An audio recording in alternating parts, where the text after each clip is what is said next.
அண்மை செய்தி. திமுகவின் தேர்தல் அறிக்கை தயாரிப்பு குழு இன்று ஹோசூரில் சுற்றுப்பயணம் மேற்கொள்ளப்பட இருக்கின்றன. அது குறித்த ஒரு அண்மை செய்தியை தற்போது பார்த்து வருகிறோம்.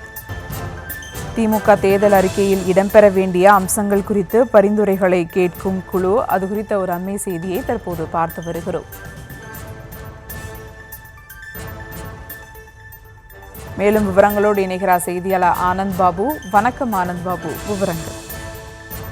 வணக்கம் சுபா. திமுகவின் தேர்தல் அறிக்கை தயாரிப்பு குழுவின் முதல் கூட்டம் ஒசூரில் நடைபெற்று வருகிறது. இதில் கனிமொழி தலைமையிலான 12 பேர் அடங்கிய குழுவினர் தர்மபுரி மற்றும் கிருஷ்ணகிரி மாவட்டங்களைச் சேர்ந்த விவசாய வணிக சங்கங்கள், தொழில் முனைவோரிடம் கருத்து கேட்டு வருகிறார்கள்.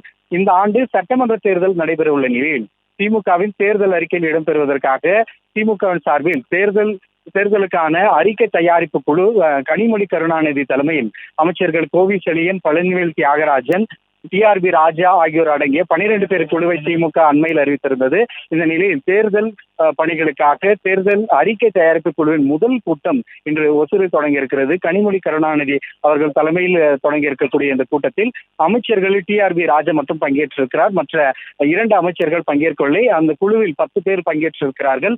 கிருஷ்ணகிரி மற்றும் தர்மபுரி 2 மாவட்டங்களைச் சேர்ந்த தொழிற்சங்கங்கள், விவசாய சங்கங்கள், தொழில் முனைவோர்கள் உள்ளிட்ட ஏராளமானோர் இந்த கருத்து கேட்பு கூட்டத்தில் பங்கேற்றிருக்கிறார்கள். அதாவது இந்த தேர்தல் அறிக்கையில் என்ன இடம்பெற வேண்டும் என்பதும் பொதுமக்களின் கோரிக்கைகள் அடங்கிய மனுக்களை கைகளில் வைத்திருக்கிறார்கள். கனிமொழி கருணாநிதி அவர்கள் தலைமையில் நடைபெற்று வரக்கூடிய இந்த கருத்து கேட்பு கூட்டத்தில் 2 மாவட்டங்களில் இருந்து ஏராளமானோர் பங்கேற்றிருக்கிறார்கள். கருத்து கேட்பு கூட்டம் தொடங்கி நடைபெற்று வருகிறது. இதற்கான ஏற்பாடுகளை திமுகவின் அமைப்பு ரீதியாக 4 மாவட்டங்களைச் சேர்ந்த மாவட்ட செயலாளர்கள் செய்திருக்கிறார்கள். மேலும் எம்எல்ஏக்கள், எம்பிக்களும் இந்த கூட்டத்தில் பங்கேற்கிறார்கள். திமுக தேர்தல் அறிக்கை என்னெல்லாம் இடம்பெற வேண்டும் என்பதை நேரடியாக பொதுமக்களை அந்தந்த மாவட்டங்களை சந்தித்து இந்த தேர்தல் அறிக்கை குழுவினர் அதனை குறிப்பிட்டு வருகிறார்கள். இந்த நிலையில் முதல் ஒசூரில் தொடங்கி நடைபெற்று வருகிறது. சுபா,